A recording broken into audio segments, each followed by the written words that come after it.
এখানে বার আছে, এখানে আপনার বিদেশে যাওয়ার অফিসগুলো আছে, বিভিন্ন অফিস আছে, ট্রাভেলস অফিস আছে। বার বিষয়ে সবাই জানে বার আছে। বার প্রতিদিন রাতে একটা দেড়টা দুটো পর্যন্ত চালু থাকে। না, ওটা বাড়ি, রেস্টুরেন্ট নাই, বাড়ি, শুধু বাড়ি। হ্যাঁ, আমরা ছিলাম। ঝুঁকি বন্ধ বলতে সহজ আছে, অবশ্যই 3-4টে সিঁড়ি আছে, 3-4টে সিঁড়ি আছে, এই সাইডেও সিঁড়ি আছে, ওই সাইডেও সিঁড়ি আছে, মাঝখানেও সিঁড়ি আছে।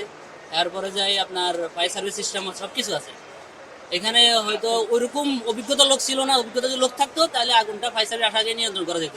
যারা নাইট গার্ড ডিউটি করে 3 জন, তারা ওইভাবে অভিজ্ঞতা না, আরো লোক দরকার, লোক থাকলে তাহলে এটা নিয়ন্ত্রণ করতে পারতো। আগুন নেভানোর ব্যবস্থা ছিল ভেতরে? অবশ্যই ছিল, ওই যে সাইডে আগুন লাগে ওই সাইডে আপনার আছে, ফায়ার সার্ভিস সিস্টেম আছে, পাম্প আছে।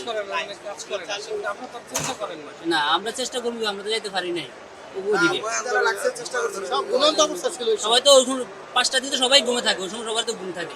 আগুন আগে আমরা ঘুমাইতেছিলাম, পরে নিচে থেকে যখন কয়েকজন চিল্লাও লাগলো, বাড়ির শব্দ পাইলাম, পরে হচ্ছে তালা ভাঙা, পরে দৌড়ে উঠা বাইরে বের হয়েছি, বের হয়ে পরে দেখি যে আপনার হচ্ছে এই 4তলা আর 5তলায় আর 6তলায় মিলা 3 ফ্লোরে মিলা জানালা দিয়ে আগুন দেখা যেতেছে। পরে দ্রুত হচ্ছে ফায়ার সার্ভিসরা করছি, ফোন দিছি, পরে আমরা এটা শুনছি, আমরা পাঠাইতেছি, ফোর্স পাঠাইতেছি। তো তারপরে হচ্ছে 4তলায় হলো যে সিঁড়ি তালা মারা ছিল, তালা ভাঙ্গা দিছি, 4-5 জন বের হয়ে গেল। তারপর হচ্ছে ওই যে আমরা ট্রাই করছি, আমাদের ওই যে পানি দিয়ে আমাদের হচ্ছে ওই যে 3তলায় ওই যে আপনার হচ্ছে কন্ট্রোল থাকে যে ডিশের তার, তারপর তার যে সিঁড়ি পাশ দেওয়া, আমাদের অলরেডি 3তলায় চলে আসছিল।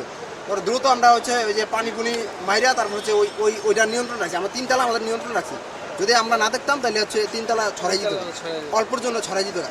পরে যতটুকু সম্ভব আমরা 3টা সেভ করছি, আর বাকিটা তো ফায়ার সার্ভিস আইসা হচ্ছে, বাকিটা ফায়ার সার্ভিস আস্তে আস্তে 4তলা 5তলা দিয়ে গেছে।